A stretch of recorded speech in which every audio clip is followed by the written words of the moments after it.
Hello everyone. Vidit, good evening. Hello everyone. Hey Ritu. All okay? Alright?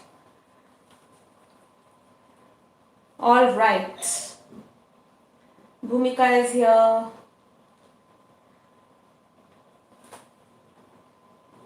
Okay. Nabu, I just finished with active and passive. So if you have not seen, you can see. Alright? And right now we are doing Inchcape rock and see it through. And I don't want to delay any further. I'm already 5 minutes late or so. So let's take out quickly page 64 if you have your books. And we'll start with the revision of these two poems. Alright. This is for class 8. Okay? Yes.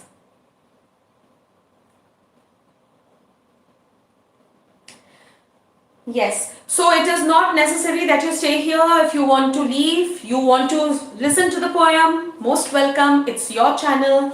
But if you have to study or you have to have your dinner and all, you can very well carry on. Alright?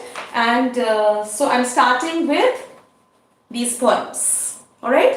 Inchcape rock. Inchcape rock tells us the theme is what goes around comes around. If you dig a pit for anyone else, you fall into that same pit. Don't think wrong about anyone, because then wrong happens with you, right? Yes, that is karma. And Nikita, hello. All right. Yes, that is what I said. It's not important for everybody to stay here.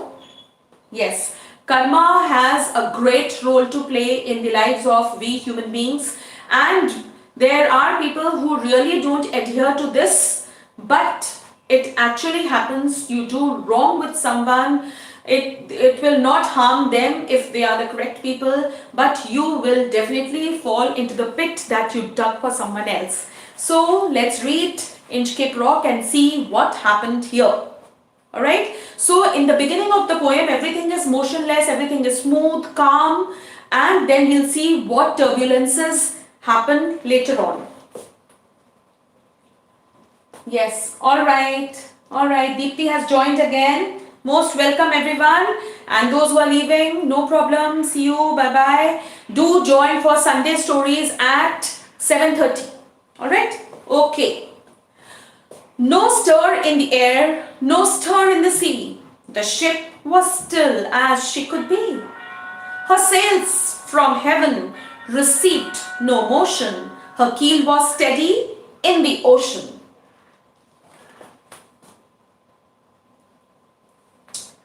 Yes, just a second.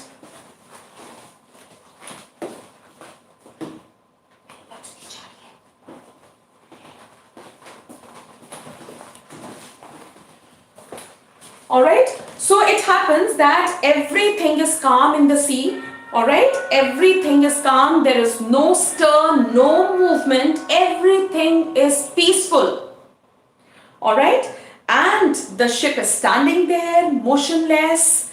Alright, her keel was steady in the ocean, it was anchored, the ship was anchored at one side without any motion, everything was motionless, and you could see a calm sea with the ship standing on it. Second paragraph. Yes, without either sign or sound of their shock, the waves flowed over Inchcape rock. So little they rose, so little they fell. They did not move the Inchcape bell. So you know, this was a big ocean or the sea, and in between the sea there was this Inchcape rock, a small rock, an island type of a place. Alright, and it was so submerged in water that when everything was calm, only then you could the Inchcape rock, then only it was visible. But when there was turbulence, when the waves were high, moving in a very violent manner, then the Inchcape rock used to get submerged and no one could see that there's a big massive rock over there. Alright, so what happened was that right now everything is peaceful in the beginning of the poem. The ship is standing there and from the ship you could see the Inchcape rock. The waves were moving very, very calmly and the Inchcape rock was visible. Alright, when everything was visible, when everything was peaceful, the waves were moving slowly, then the rock was visible. Otherwise, the rock was not visible. But right now everything is smooth, so the rock was visible. The Abbot of Abercroth had placed that bell on the Inchcape rock. On a buoy in the storm, it floated and swung, and over the waves, its warning rung. So, this Abbot of Abercroth, who is an abbot, he's the head priest. Alright, either of the church or of the monastery. So this man was a very kind-hearted man and he knew that this rock was perilous. Why? Because whenever the waters used to go up during storm or when there was a high tide, the waters, they moved up and down. It was at that time the rock was not visible. It used to get submerged in water. Right? Yes, he was the high priest. So he was very kind and he felt that when the rock was not visible, then it could cause accidents, and yes, many accidents had occurred because of that rock, because it used to be submerged in water. So what he did was, he placed a bell on the buoy. There was, a pillar sort of a thing. He placed the bell over there. So whenever the waves touched the bell started moving and ringing. And people used to, they came to know that there was a rock, and so they used to turn their ships so as to not get collided with the rock. Alright, they used to turn their ships from there. So it was very kind for this Applet of Abercroth to hang that bell over there. Alright, only so that people came to know that there was this perilous rock over there. When the rock was hid by the surge's swell, the mariners heard the warning bell. And then they knew the perilous rock and blessed the Abbot of Abercroth. So whenever the waves touched the bell and the bell started ringing, the people, the sailors who were crossing from there, they came to know that this is the warning bell and they have to turn their ships to the other direction. And it was at that time they used to praise, they used to bless the Abbot of Abercroth, because it was because of him, he had placed the bell, that they were saved from any type of accident to take place. So they used to bless him, they used to praise him, alright, talk good of him. Let's move on to the next page. The sun in the heaven was shining gay. So now the story starts. First they were telling us the introduction, all about the smooth sea right now, the Inchcape rock, about the abbot and about the bell. Now let us see what happens. The sun was shining gay. All things were joyful on that day. The seabirds screamed as they wheeled round, and there was joyance in their sound. So it was a very pleasant day. Everything was nice. The sun was shining brightly, and all the seabirds, they were in a very joyous mood. They were making sounds, they were moving here and there, singing, and everybody could see that everything was nice, pleasant and happy. Right? Yes. Next paragraph. The boy of the Inchcape bell has seen a darker speck on the ocean green. Sir Ralph the rover walked his deck and fixed his eye on the darker speck. So this ship was standing there, and in the ship there was this Sir Ralph the rover. Alright, he was a pirate. Alright, and he was walking up his deck, and he could see that Inchcape rock and the Inchcape bell. It was a green color rock and it was visible from the ship right now when things were pleasant. Everything was visible.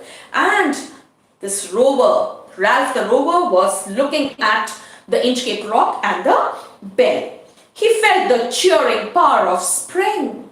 It made him whistle, it made him sing. His heart was mirthful to excess, but Rover's mirth was wickedness. So even this man, Ralph the Rover, was also in a very happy mood right now, and because it was a spring season, everything was nice, everything was pleasant. The sun was high, the seabirds were singing, and even he was in a good mood. Alright, and he was also singing and he was whistling. So this shows that he was happy.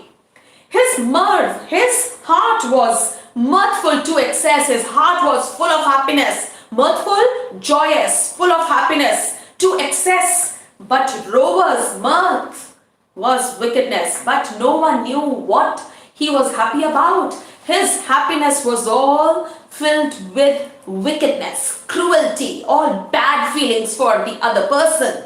Alright? Yes. So this poem, as he's asking, is written by Robert Southey. Alright, let's move on. His eye was on the Inchcape float. Quoth he, my man, put out the boat and row me to the Inchcape rock, and I'll plague the Applet of Abercroth.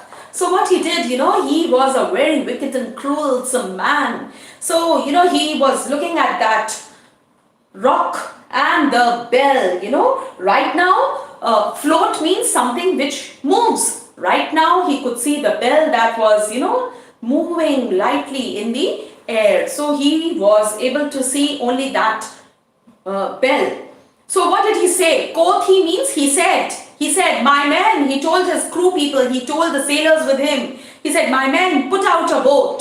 So, these big ships, they always have a small boat also, a small canoe or a small boat. If they, have to go somewhere, so they don't take the whole ship along, the ship remains there at one point and the small boat goes and comes back so that it is quicker. So, he told his men to put the boat, and he said, row me to the Inchcape rock and I will plague the Abbot of Abercroth. So that means I will irritate, I will anger, I will annoy the Abbot of Abercroth. So what he did? The boat is lowered. So all his men, they listen to him and they lower his boat, they put it in water. The boatman row and the boatman take him. They are the person who are rowing, and he's there, he goes with them. And to the Inchcape rock they go. Sir Ralph bent over from the boat, and he bent and then he cut the Inchcape bell. And he cut the bell from the Inchcape float, and he cut that bell. Just imagine. Down sank the bell, and then he threw the bell in water. So the bell was a heavy thing, It went down. Down sank the bell with a gurgling sound. The bubbles rose and burst around. If you throw something, even if you throw a stone, then the bubbles and all form. Alright, so he threw the bell and all the bubbles and all were spread in water. Quoth Sir Ralph, and then what did Sir Ralph say? The next who comes to the rock won't bless the Abbot of Abercroth. He was so jealous of this high priest, of this abbot, because people used to sing songs in praises of him, people used to bless him, people used to talk good of him because he had put that bell, because that bell saved lives of so many sailors. Alright, but he was very jealous of this abbot, and he said, alright, now no one will bless him. Now no one will come to know where the Inchcape rock is, and their ships will get collided, and no one will bless him. They will all die. And he was not bothered about the people. Sir Ralph the Rover sailed away, and saying this, he was so full of jealousy and cruelty. He did this and then he sailed away. He scoured the seas for many a day. What is scoured? He plundered. He was a pirate. What he used to do was to capture the other ships and loot them. The sailors and all, he used to take away all they had. He used to steal away from them. Yes. Canoe, yes. Alright. He scoured the seas for many a day, and now grown rich with plundered store, he steers his course for Scotland shore. And so what he did was, this Inchcape rock is near Scotland. Alright, so he went away, he sailed far and here and there, because these oceans are very vast. and he plundered so many ships, and when he became very rich, he came back to Scotland, that is his land. So he came back here, right? The last part, 3-4 paragraphs. So think, a haze overspread the sky, they cannot see the sun on high. The wind had blown a gale all day, at evening it had died away. So what happened was that in the evening, when they were all returning home, it became hazy. The weather got spoiled. All throughout the day it was very nice. It was breezy. Everything was okay. They had sailed in a very nice manner. But when the evening arrived, everything became hazy. On the deck, rower takes his stand, and so when this rower came out and he stood there to see what is the weather like. So dark it is. They see no land, and when he turned round, it had become absolutely dark. They could not see any land. Quoth Sir Ralph, it will be lighter soon, for there is dawn of the rising moon. So, he told his sailors, don't worry. The moon is going to rise and we will be able to see everything. Don't just worry, it will become okay and it will become light soon. You will be able to see everything. So the sailors who were rowing the boat and the ship, whatever they were in, they said, canst hear, said one, the breakers roar. For methinks we should be near the shore. Now where we are I cannot tell, but I wish we could hear the Inchcape bell. So all the sailors, what did they say? That they were not able to hear the breakers roar. What do you mean by the breakers roar? Breakers roar is what? When the waters, they touch the shore and they come back. The sailors who are every day in water, they are so habitual of hearing the sound of the waves or the waters touching the shore. So they come to know whenever the water touches the shore, that is the breakers roar. There's a different type of sound. So they said, we can't hear, we should be, somewhere near the shore, but we can't hear the breakers roar and we can't hear the Inchcape bell. I hope we could hear the Inchcape bell. All of them knew the Inchcape bell had been cut down by the rower himself. So then see, they hear no sound. The swell is strong. The waters, they start swelling. The weather had got spoiled. The waves were rising up and down very, very violently. Though the wind had fallen, they drift along till the vessel strikes with a shivering shock. Oh Christ! It is the Inchcape rock. So what happened, there was no sound, they could hear nothing, and everything, they kept moving the ship, everything kept moving, and suddenly the ship collided with the Inchcape rock, and then they shouted, they screamed, oh Christ, it is the Inchcape rock, and they had collided, and the ship, it was going fast, so when it collided, it got wrecked, it got broken. Sir Ralph the rower tore his hair. Sir Ralph, then he realized, oh God, it was me who cut the bell and my ship collided with it, and he tore his hair, he cursed himself. He cursed himself in his despair. The waves rush in on every side and the ship had broken, and all the waves that, all the waters entered the ship. The ship is sinking beneath the tide, and then the ship was filled with water and it started drowning. But even in his dying fear, everyone was drowning. The waters were so violent, the ship had got broken. All the sailors and he himself, when he was sinking, when he was drowning, what could he hear? One dreadful sound could the rower hear. The pirate could hear one sound. What was that? A sound as if with the Inchcape bell, the devil below was ringing his knell. He felt that he was dying, and while dying, he realized that he had dug a pit for himself, and he felt that the devil of the hell was standing and ringing the Inchcape bell to welcome him to go to hell after death. So the rower, he drowned in that same ocean, because he had cut the Inchcape bell. He had dug a pit for others so that others do not praise Abbot of Abercroth, but he himself got drowned, his ship got wrecked, and he himself got drowned. And while he was dying, he realized his mistake, and it was at that time he could hear a sound of the bell, as if he felt as if the devil was standing and ringing the Inchcape bell to welcome him into hell. Isn't it a nice poem? Yes, what goes around always comes around. Always. So always do good. Right? Let's move on quickly to the next poem. It's a small poem, a very inspirational and motivating poem. See It Through by Edgar Guest. Alright? Alright, I think only Chetan and Doha are here. I don't know what about the others. Whether they have joined or not joined, I don't know. But Chetan and Doha are definitely here. Ananya is here. Bhumika is here. Alright. Shambhavi is also here. Keshav is also here. Alright. Because I'm seeing so much of Chetan, he's writing so much.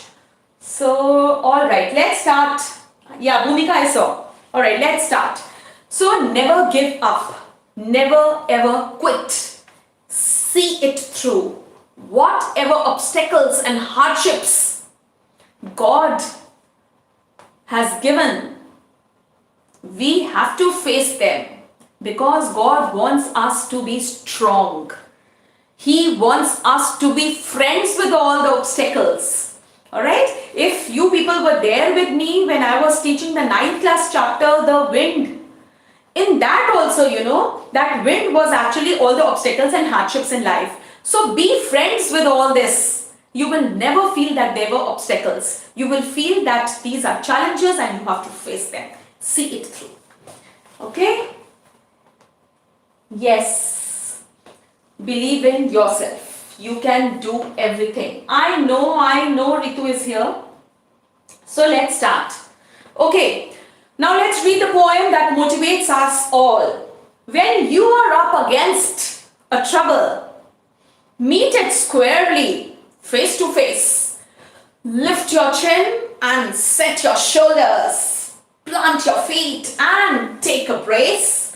When it's vain to try to dodge it, do the best that you can do. You may fail, but you may conquer. See it through. So this was the first stanza, and here Edgar Guest is motivating us, and he says that just like in a battlefield, we meet our enemies face to face. In the same way, meet all the troubles, all the problems, all the hardships face to face, squarely, face to face, directly. Alright?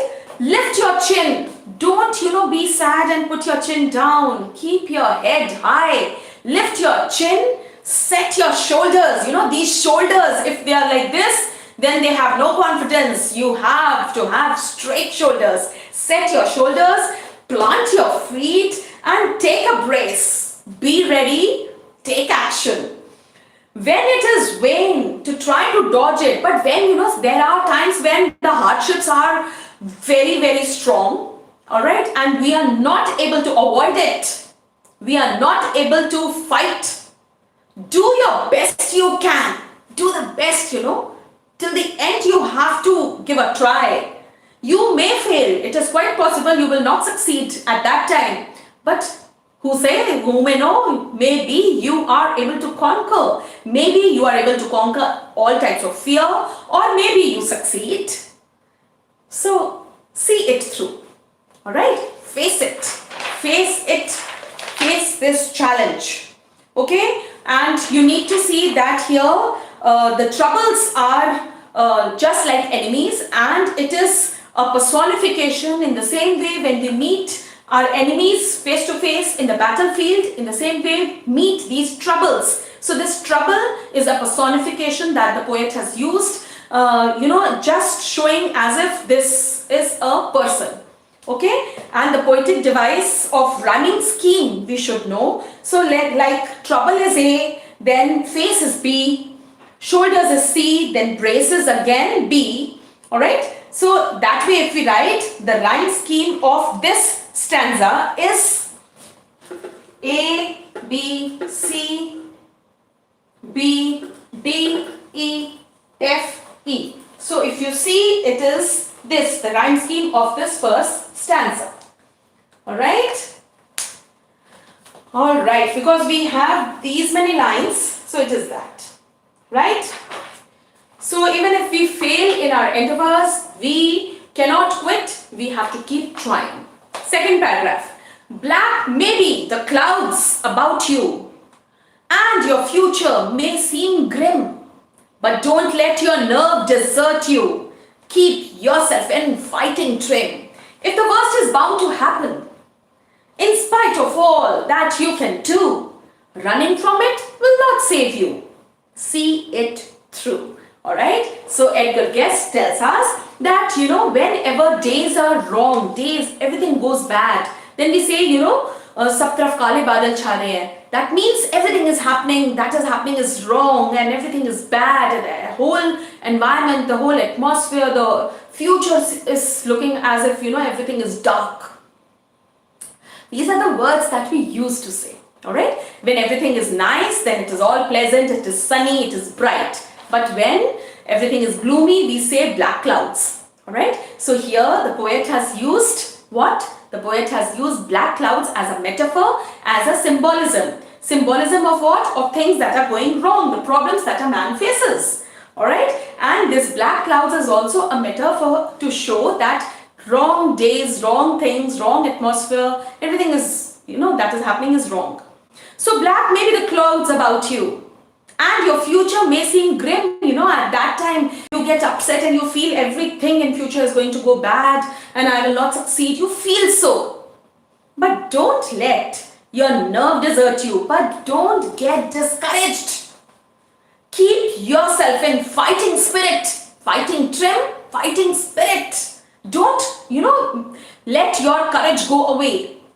If the worst is bound to happen, if it is destined, if it is written in our fate, it is already written, predestined by God that wrong has to happen, then what can you do? You can't change it. Alright? In spite of all you can do. So, in spite of your working, your struggles, you're trying to avoid it, you're trying to, remove it, fight with it, but still, things are bound to happen, bad things happen. Running from it will not save you. So why are you running from it? That will also not save you, if it is bound to happen. Face it. See it through. Last paragraph. Meaning of square. Here, Ananya, he says, meet it squarely. Meet it squarely means meet it directly. Alright, so here it is direct. Alright. Even hope may seem but futile. Sometimes when we hope everything will be okay or everything will be okay, but it takes a little time sometimes, and we feel no, keeping hope is also futile, everything is useless, everything bad is happening. Sometimes, there are so many problems that we feel that way. When with troubles you are beset and you are affected very, very badly with these troubles, sometimes it really happens. Alright, sometimes days are very bad and bad keeps happening, piling over one over the other.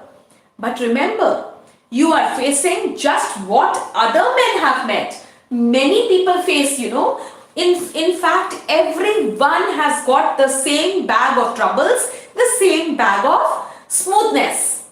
Everyone. Sometimes troubles are prolonged in some, but everything is equal for all. So everyone has to face. Don't forget this. Don't get discouraged. Alright? You may fail, but fall, still fighting. It is quite possible, sometimes we fail at so many things.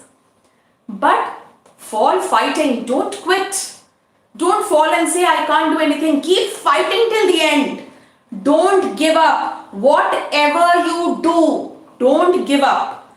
Eyes front, head high to the finish. End. Just face whatever is coming. Don't let yourself quit. never give up.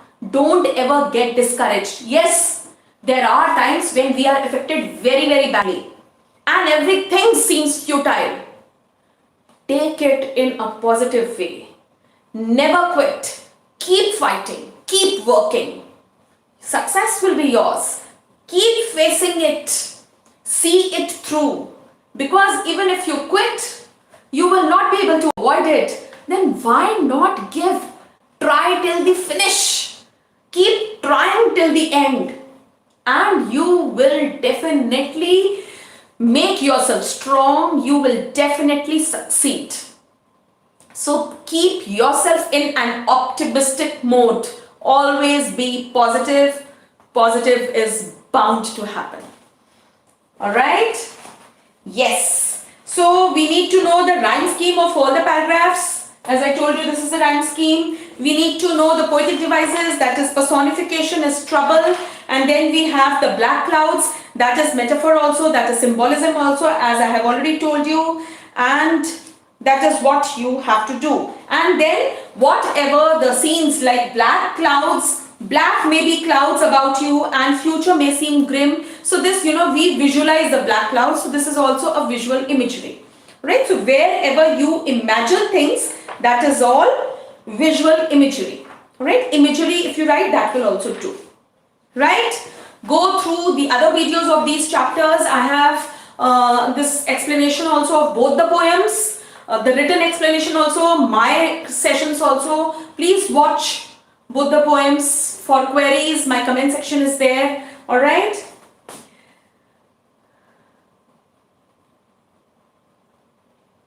Personification, I told it is enemy, no? Yes. And for problems, you can please write in the comment section.